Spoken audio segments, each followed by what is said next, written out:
1857 में बहादुर शाह जफर के शासन के दौरान एक सिपाही विद्रोह हुआ था अंग्रेज़ों के खिलाफ। इसको इंडिया में फर्स्ट वार ऑफ इंडिपेंडेंस भी कहा जाता है। इस विरोध के पीछे एक बहुत दिलचस्प कहानी है। इस कहानी के हिसाब से अंग्रेज़ों ने एक कार्ट्रिज यानी कारतूस इंट्रोड्यूस करी थी भारतीय सिपाहियों के लिए। इन कार्ट्रिज को इस्तेमाल करने से पहले सिपाहियों को उनकी कवरिंग को अपने दांतों से हटाना पड़ता था और एक अफवाह फैल गई भारतीय सिपाहियों के बीच कि इस कार्ट्रिज की कवरिंग एनिमल फैट गाय और सुअर की है, जिसकी वजह से दोनों हिंदू और मुसलमान सिपाहियों ने विरोध शुरू कर दिया और फिर first war of independence start हुई अंग्रेज़ों के खिलाफ। ये कहानी दर्शाती है कि खाने और राजनीति में एक अनोखा संबंध है और ये संबंध बस इतिहास में ही नहीं देखा जाता है बल्कि आज के दौर में भी देखा जा सकता है। जैसा 2014 प्रचार के दौरान नरेंद्र मोदी ने लोगों से कहा कि वो एक चाय वाले के बेटे हैं, ये दिखाने के लिए कि वो बहुत सिंपल बैकग्राउंड से संबंध रखते हैं, जहां भी पहुंचे हैं अपनी मेहनत से पहुंचे हैं। लेकिन 2018 में उन्हें भारी आलोचना का सामना करना पड़ा था क्योंकि वो अपनी सरकार के रोज़गार फिगर को डिफेंड कर रहे थे, ये कहकर कि पकोड़े बेचना भी एक तरह का रोज़गार है। और हम कैसे भूल सकते हैं लालू प्रसाद का फेमस डायलॉग, जब तक रहेगा समोसे में आलू तब तक रहेगा बिहार में लालू। ये सारे ही एग्जाम्पल दर्शाते हैं कि फूड की बहुत ही सिंबॉलिक इम्पोर्टेंस रही है भारतीय राजनीति में, जिस वजह से लोग फूड को राजनीति में भी बड़ी आसानी से इस्तेमाल करते हैं। दोस्तों, जैसा कि हम आपको बता चुके हैं कि 1857 की कहानी में फूड ने हिंदू और मुसलमानों को यूनाइट किया, पर फूड डिवाइड करने के लिए भी यूज़ किया जा सकता है। जैसे बिरयानी मुस्लिम है और खिचड़ी हिंदू, नॉन वेजिटेरियन होना मुस्लिम है और वेजिटेरियन होना हिंदू। करंट पॉलिटिकल नैरेटिव के हिसाब से भारत एक हिंदू राष्ट्र है जो हिंदू वैल्यूज़ के साथ चलती थी, जहां मांस खाना खास करके बहुत बड़ा अपराध था। और फिर मुगल्स आए और उन्होंने मांस खाना इंट्रोड्यूस कर दिया भारत में, जिसकी वजह से हमारे हिंदू वैल्यूज़ कम होने लगे और करंट बीजेपी गवर्नमेंट शाकाहारी खाने को प्रमोट करके इन वैल्यूज़ को वापस लाने की कोशिश कर रही है। पर यह सोचना गलत है क्योंकि दोस्तों, भारत कभी वेजिटेरियन कंट्री थी ही नहीं। आर्यन से लेकर गुप्ता साम्राज्य के दौरान मांस खाया जाता था।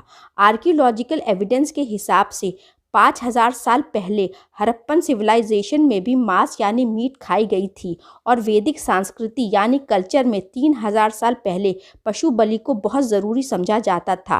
प्राचीन काल में भारतीय शासक चिकन और बीफ ही नहीं खाते थे बल्कि मोर, कछुआ, हिरन जैसी चीज़ें भी खाया करते थे। प्राचीन भारतीय ग्रंथ अर्थशास्त्र में भी मीट खाने को मेंशन किया गया है और आयुर्वेदा में भी मीट बेस्ड उपाय मेंशन किए गए हैं। तो फिर इंडिया में शाकाहारी खाना पॉपुलर कैसे हुआ?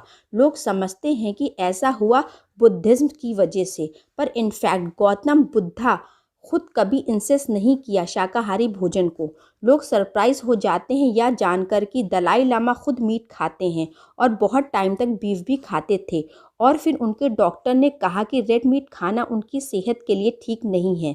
दोस्तों, भारत में शाकाहारी खाना पॉपुलर किया जैनिज्म ने, ना कि बुद्धिज्म ने।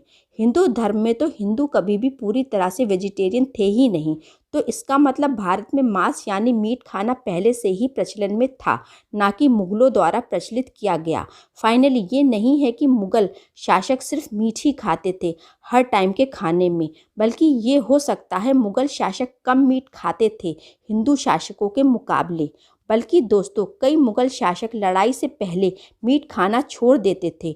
बादशाह अकबर तो हफ्ते में 3 दिन शाकाहारी थे और अपने आखिरी दिनों में वो पूरी तरह से शाकाहारी हो गए थे।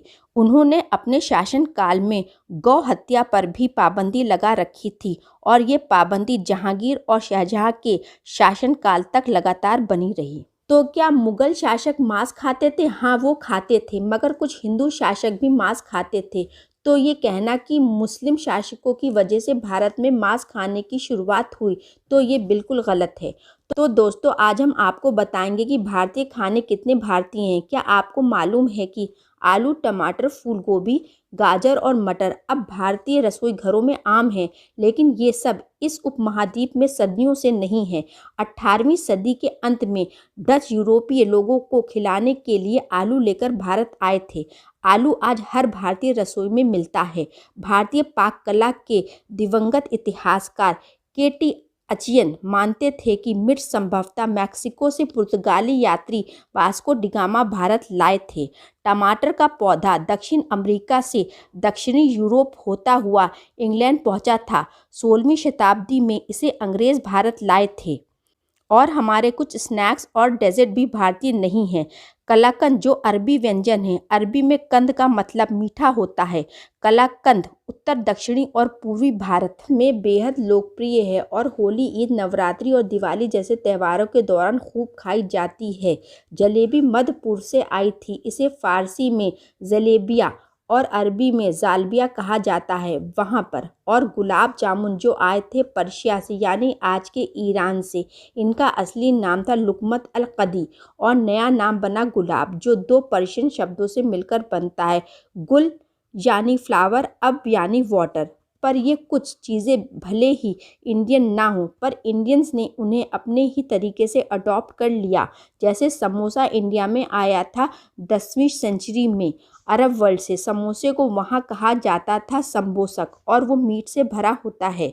इंडियंस ने मीट को आलू से रिप्लेस यानी बदल दिया। इसलिए हमें हमेशा याद रखना चाहिए कि फूड कभी भी एक जैसा नहीं रहता। राजनीति, जंग और व्यापार की वजह से ये हमेशा ही बदलता रहता है। इसीलिए जो कल इंडियन नहीं था वो आज इंडियन है, और जो आज इंडियन नहीं है हो सकता है कि वो कल इंडियन हो जाए। इसीलिए हमें फूड को तोड़ने के लिए नहीं बल्कि लोगों को जोड़ने के लिए इस्तेमाल करना चाहिए। ये वीडियो यहीं पर समाप्त करते हैं। अगली वीडियो में फिर मिलेंगे, तब तक के लिए अलविदा दोस्तों।